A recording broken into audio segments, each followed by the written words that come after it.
ओम शांति। बाबा की आज की मुरली का सार है। बाबा कहते हैं, मीठे बच्चे, एक दो को खुशी की खुराक खिलाते रहो। सदा खुश मौज में रहना और खुशी बांटना, यही है ज़बरदस्त खातिरी करना। खुद खुश हो और दूसरों को भी खुशी अगर देते रहें तो इससे अच्छी कौन सी बात होगी। बाबा कहते हैं, फिर प्रश्न में क्यों, अपनी ऊंची अवस्था बनाने की विधि क्या है।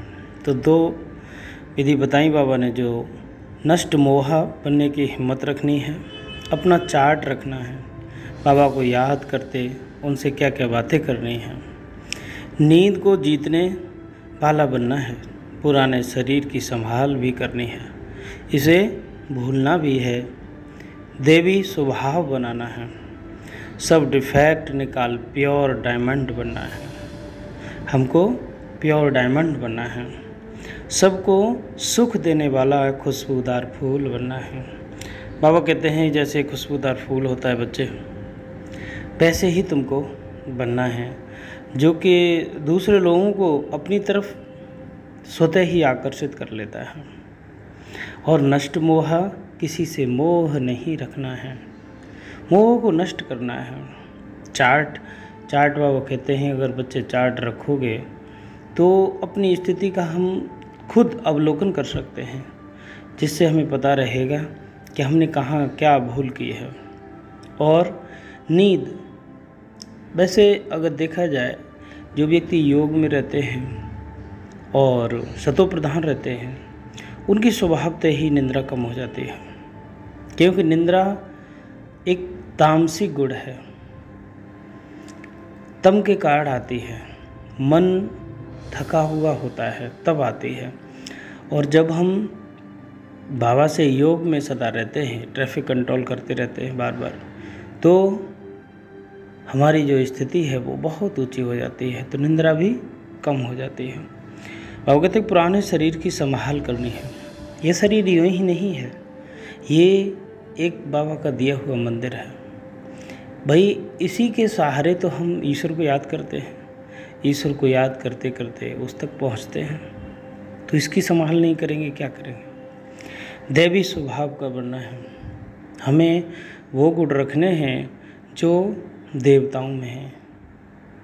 बाबा बार बार ध्यान दिलाते हैं, बच्चे दैवी स्वभाव को धारण करो।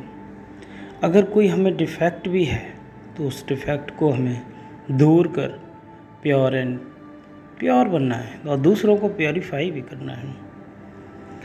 बाबा कहते हैं कि ज्ञान का तीसरा नेत्र देने वाला रूहानी बाप बैठ रूहानी बच्चों को समझाते हैं। ज्ञान का तीसरा नेत्र क्या है?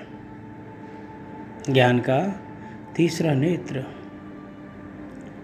जिसके जरिए हम बाबा से कनेक्ट होते हैं और बाबा को पाते हैं, उनके साथ बैठते हैं, उनके साथ दिल की गुफ्तगू करते हैं। बाबा कहते हैं, श्रीमत पर सभी की रूहानी खातिरी करते हैं, सच्ची खुश खैराफत भी है, यही है किसको बाप का परिचय देना है। मीठे बच्चे जानते हैं, बेहद के बाप द्वारा हमको जीवन मुक्ति की खुराक मिलती है। बाबा कहते हैं कि कोई भी उल्टी बातें बोले तो चुप रहना। साइलेंस बहुत अच्छा वर्ड है। अगर जो व्यक्ति साइलेंट रह गया तो झगड़ा तो कभी हो ही नहीं सकता, ऊपर से उसे एनर्जी ही मिलेगी। तो कोई उल्टी बातें भी करता है तो हमें साइलेंट रहना है। मुख की ताली नहीं बजानी है, बड़ करते रहते वो सब नहीं करना है। सहन करना है, हम जितना सहन कर सकते हैं उतना सहन करें, और सहन करने की शक्ति बाबा देगा।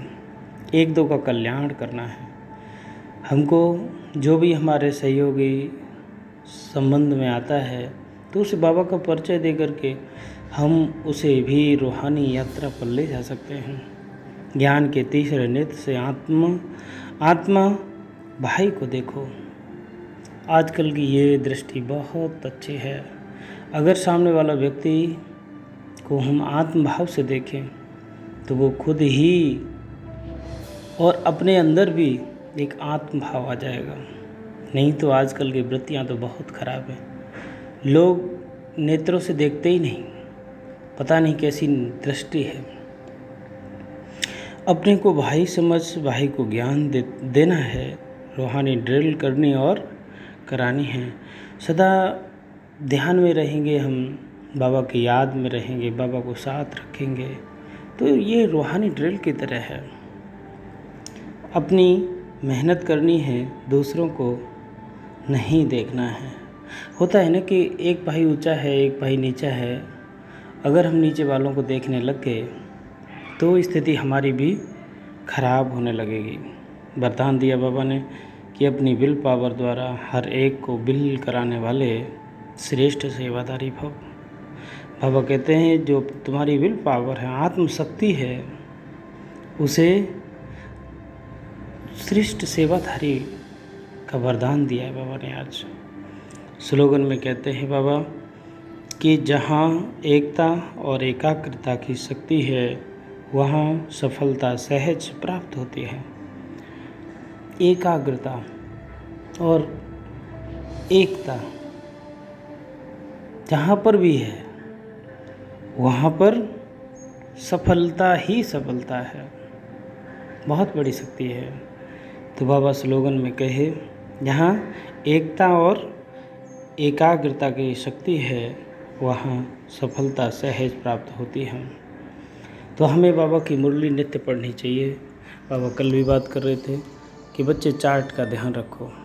अगर हम चार्ट का भी ध्यान रखेंगे और एक एक स्लोगन हमारे जीवन में उतरना चाहिए।